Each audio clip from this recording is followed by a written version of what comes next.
Our next speaker's reputation actually precedes itself.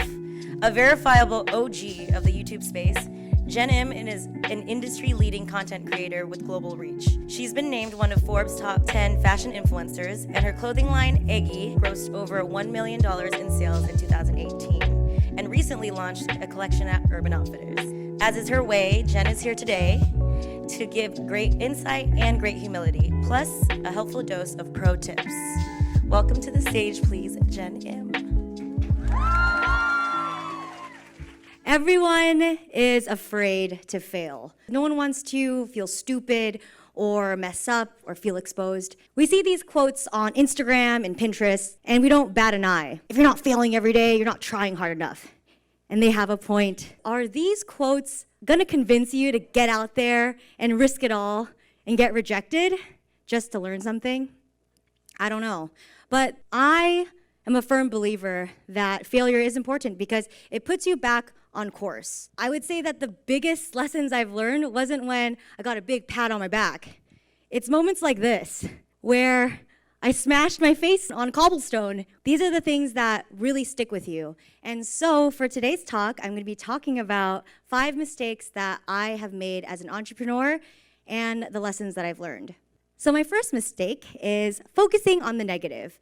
I just want to get the negativity out of the way and let you guys know that I can be a very critical person.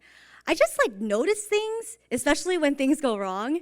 And in my career, it's helped me because when I put out a video, before I export it, I make sure that I scrub through the entire video, making sure that each frame is great. For Eggie, my clothing line, I go to every fitting and meeting, and I make sure that the fabric and the fit is up to par because that way we can minimize defects when we have the final launch. I found it very helpful because noticing things that are wrong is a strength if you can understand how to hone it.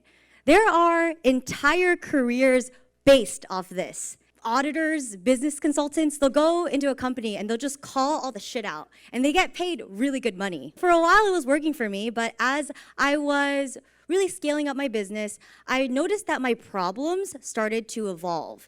It was just problem after problem after problem after problem. It was very overwhelming. And when this happens, it turns into a popcorn of negativity. And I call it a popcorn because you know when you're cooking up popcorn, once one pops, they all start popping everywhere. And when I get in this state, suddenly all that negativity flows into my personal life. Suddenly I'm thinking, oh God, I have to get my car checked. It's been a year. I need to text my mom back. It's been a month. There's calcium buildup on my shower head. The negativity just bled through my entire life, and it really sucked because when people would ask me how I'm doing, I'll be like, oh, it's terrible, even though my life is great. And I started to realize the way I was talking to myself. The way you speak has a lot of power because you become the stories you tell yourself. I started to realize every time I had to do something, I would say this. Oh my God, I have to film today. I have to edit. I have to go to this meeting. And when you have to do something, it really strips the joy away from doing anything. It's kind of sad that even someone like me who has a sick-ass job, when I dread doing what I do, that's a moment where I really need to reflect. One thing that has really helped me is have to versus get to. This is reprogramming your mind. So now when I start my day, I say, I get to film today. I get to edit. I get to go to this meeting. I get to do this talk. And this takes time. It takes a lot of practice because our brains, they just like to keep it the same way.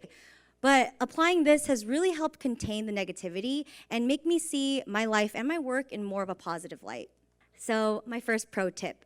The next time you find yourself in a ball of negativity, try typing it out instead of speaking it out. When you say something out to the universe, it holds a lot of power. And when you get upset, let's say you're checking someone's work and they just come back with just errors all over. Instead of calling them being like, hey, you did this wrong, try typing it out in a nice bullet format and then send it off. Strip the emotion away from it and don't get yourself irrationally fired up. My second mistake is wearing my emotions on my sleeve. I am a very expressive person. I am very transparent. And a lot of people have called me out on this. The positive is that if I like you and I'm enjoying your company, you will know. However, if I am feeling stressed, displeased, judgmental, surprised, sad, you will also know. And in business, it's very important to have a poker face because poker face is important leverage. You don't want everyone to know what you're thinking all the time. It's a strategic move, and it's also considerate at times. And not having a poker face can ruin a lot. I'm gonna use an example of something that happened to me a couple of years ago. I was having dinner with an investor, and this was one of like those get to know you, feel the chemistry out dinners, and things were going great. But things took a sudden turn when the investor said, "Hey, I wanna show you these logos that I personally created." And I was like, "Okay, yeah, let's take a look at them." And they were truly the fuggliest logos I had ever seen. And even though what came out of my mouth was, "Oh, wow," my face just gave it away. And it completely ruined the vibe because no one likes having their ideas shot down. At the end of the day, people want to feel heard and valued. I have replayed this moment in my head a lot. I could have done these alternative solutions. So my pro tip is to study your face. Have you ever really looked at what your face looks like? Do you know what it looks like when it's resting? Luckily, I have a lot of footage of myself, so I can see.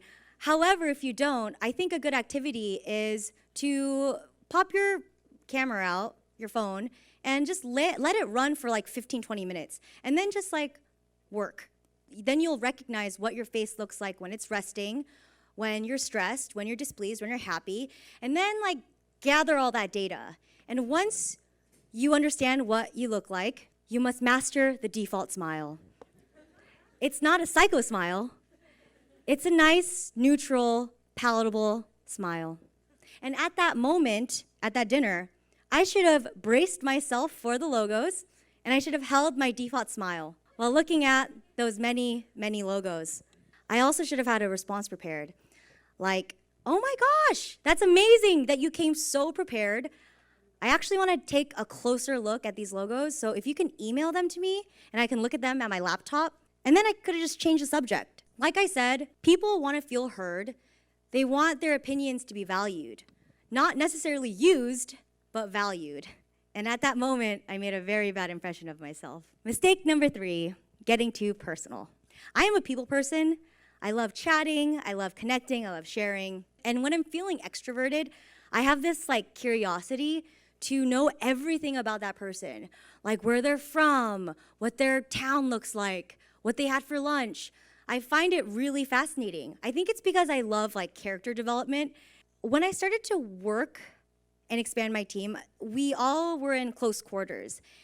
My main objective was to be their friend. My boss hat came second because I have this tendency where I want you to like me, sue me. It's something that we're all thinking. In one example, with someone that I worked with, I immediately treated them as my friend, and we opened up, and things were great until they weren't. Things got a little bit too comfortable. I mean, my biggest problem was my instructions started to come more as asks. And then this person started to show up late more frequently, and then showed less and less initiative at work. And then once we were working, it would be like therapy sessions for each other. And the boundaries were totally blurred. And eventually the relationship didn't work out anymore. But it was a big, tough pill for me to swallow because as such an open book, it's so hard for me to like contain myself. In a working relationship with your employees and your coworkers, creating boundaries is crucial. And if you're the boss, you need to act like the boss. I'm not saying be a dictator, but there needs to be a level of leadership so that way you can confidently guide and steer the ship. And at work, work should come first. That's why it's a job. I'm not saying like to not be friends with anybody that you work with. That's impossible. But it's so important to have that good workflow and be able to trust in each other that you guys can get things done. If this foundation isn't ready, then if you build a friendship on top of it, it's gonna completely crumble. So an example is my campaign manager. Her name is Van Ann, and she and I are currently great friends. But there she is. Hello. Currently, no, or we're great friends. But it took us a while to get to this level. We were working together for almost like 2 years, but we were building credit and trust in our working relationship. We knew that we can get through any type of work wrench, and that trust was there. And so it came really naturally when we were like, hey, let's grab drinks, let's get dinner, and get to know each other on a personal level. So my pro tip is, when it comes to the people that you work with, take your time with the friendship. Build credit and trust in the work relationship, and then the friendship will grow organically. I am not very flexible. I can't touch my toes. It takes a lot of effort for me to change. Like, once I have my system, I like to keep my system. I think it's because I like to feel like I'm in control. And when I'm doing things my way, I know exactly what to expect. A very small example is my iCal. Love it. It's just an app on your iPhone where it's like a calendar. I found it so useful. However, it only is useful if you also have an iPhone. And the whole world was using Gcal, and I resisted. I was like, I don't want to learn a new interface. I'm just going to stick with my iCal. But that didn't last for long, because as my team grew and I had more people to coordinate with, I had to learn how to use Gcal. It took like 5 minutes. It was very simple. It's actually amazing. I really recommend everyone to use Gcal. But my pitfall is familiarity is my security blanket. But change is evolution, and in technology, it's so important. Another thing that I found very difficult to change was my rigid uploading schedule on YouTube. I've always prided myself for being super consistent, and I had this rule where I had to upload a video every week. Every Sunday, to be exact. And for a while, I was hitting it all the time.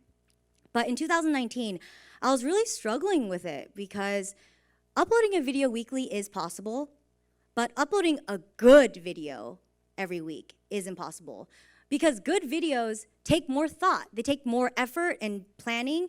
And so my example is the Dolan twins. They are huge YouTubers, and they also had that same weekly formula where they were uploading every week. And then finally they uploaded this video, it's time to move on.